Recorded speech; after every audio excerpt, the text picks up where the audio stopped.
Hello friends, Savitri alias జ్యోతక్క అందరికీ సుపరిచితమే. తక్కువ టైంలోనే ఎంతో గుర్తింపు తెచ్చుకున్న విషయం మనందరికీ తెలిసిందే. బిగ్ బాస్ తర్వాత ఈమెని ఎవరూ ఆపలేకపోయారనే చెప్పవచ్చు.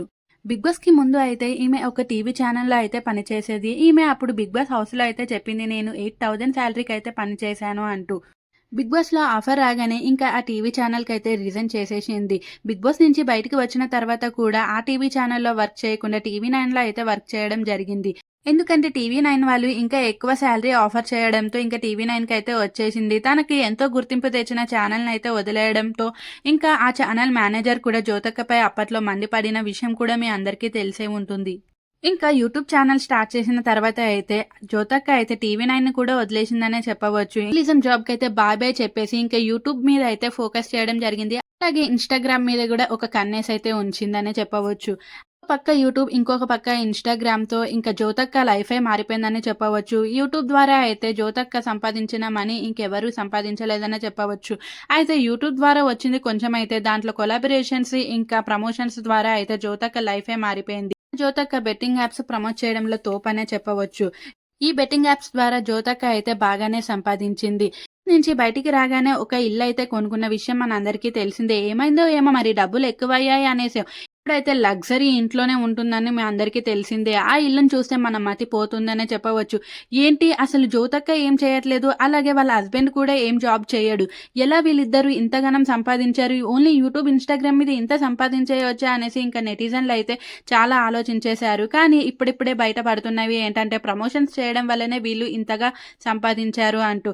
బెట్టింగ్ యాప్స్ ద్వారా ఎంతో మంది చనిపోయారు, కానీ వీళ్ళు మాత్రం ఎదుగుతూనే ఉన్నారు. ఒక్కసారి జ్యోతక్క ఇల్లు చూస్తే మీ కళ్ళు తిరిగిపోతాయనే చెప్పవచ్చు. సెలబ్రిటీస్ హౌస్ కూడా ఇంతలా ఉండవేమో. మన జ్యోతక్క అయితే ఒక బ్లాగ్ లో అయితే మా ఆయన అసలు బ్రాండెడ్వే అన్ని వాడతాడు, బ్రాండ్ లేకపోతే అసలు ఏవి వేసుకోడు, బట్టలు అయితే బ్రాండ్ ఖచ్చితంగా చూస్తాడు అంటూ చెప్పుకొని వచ్చింది. అంతేలే మరి ఆ రేంజ్ లో ఇప్పుడు అలా లైఫ్ అయితే సాగుతుంది కనుక ఏవైనా చెప్తారు, ఏవైనా చేస్తారు. ఒకప్పుడు జ్యోతక్క వాళ్ళ ఆయన బిగ్ బాస్ హౌస్ లోకి వచ్చినప్పుడు ఎంత సింపుల్ గా ఉండేవాడో మీ అందరికీ తెలిసింది. కానీ ఇప్పుడు ఎలా ఉన్నాడో మీకే తెలుస్తుంది. అయితే జ్యోతక్క ఇదే కాదు, కార్లు కూడా లగ్జరీవే కొనేసిందని చెప్పవచ్చు. బిగ్ బాస్ నుంచి రాగానే పెద్ద కారే కొన్నది, కానీ దాని తర్వాత ఏమైందో ఏమో మళ్ళీ ఆడి కారు మీద అయితే పడ్డది. అలాగే బెంచ్ కార్ కూడా కొన్నది. జ్యోతక్కకి 3-4 కార్లు అయితే ఉన్నాయి, అలాగే 3-4 ఇల్లులు ఉన్నాయి, అలాగే ల్యాండ్స్ కూడా చాలా కొన్నదంట. ఇంకా గోల్డ్ సిల్వర్ గురించి చెప్పనవసరమే లేదు, అవన్నీ అయితే మనకి చూపెట్టారు కదా, ఇవైతే చూపెడతారు ఎందుకంటే ఎప్పుడైనా కనిపిస్తాయి కనుక. గోల్డ్ అవైతే చూపెట్టలేదు. ఇంకా జ్యోతక్క వాళ్ళ దేవుడు రూమ్ అయితే చూడాలి మీరు, సిల్వర్ దేవుడు ఫోటోలే ఉంటాయన్నమాట. ఒక్కసారి నేనైతే చూసి షాక్ కి గురయ్యాననే చెప్పవచ్చు. జ్యోతక్క బెట్టింగ్ యాప్స్ ప్రమోట్ చేసే ఇంత సంపాదించిందనేసి వస్తున్న రూమర్స్ పై అయితే రూమర్స్ కాదు నిజమే, కానీ జ్యోతక్క అయితే వీటిని రూమర్స్ గానే భావిస్తుంది. అయితే దీనిపై జ్యోతక్క అయితే ఖండించిందనే చెప్పవచ్చు. ఇది కరెక్ట్ కాదు, ఇది నేను కష్టపడి సంపాదించుకున్న మనీ, మీరు ఇలా బెట్టింగ్ యాప్స్ ద్వారా సంపాదించాను అనడం అస్సలు కరెక్ట్ కాదు అంటూ జ్యోతక్క అయితే మండిపడ్డదనే చెప్పవచ్చు. అయితే జ్యోతక్క ప్రతి వీడియోలోనే ప్రమోషన్ లేనిది వీడియో చేయదని చెప్పవచ్చు. ప్రతి వీడియోలో ఒక్క ప్రమోషన్ అయినా. అలాగే ఇటీవల జ్యోతక్క వెళ్లిన వెకేషన్స్ కి పెద్ద పెద్ద సెలబ్రిటీలు కూడా వెళ్లి ఉండరు.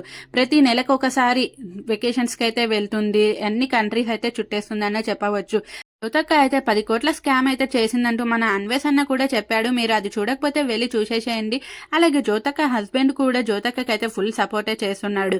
మన జ్యోతక్క తెలంగాణ అంటే టీఆర్ఎస్ పార్టీకి కూడా సపోర్ట్ చేసి బాగానే సంపాదించిందంటూ కొంతమంది నెటిజన్లు అయితే అంటున్నారు. మరి మీ అభిప్రాయం ఏంటో కూడా కమెంట్ చేయండి.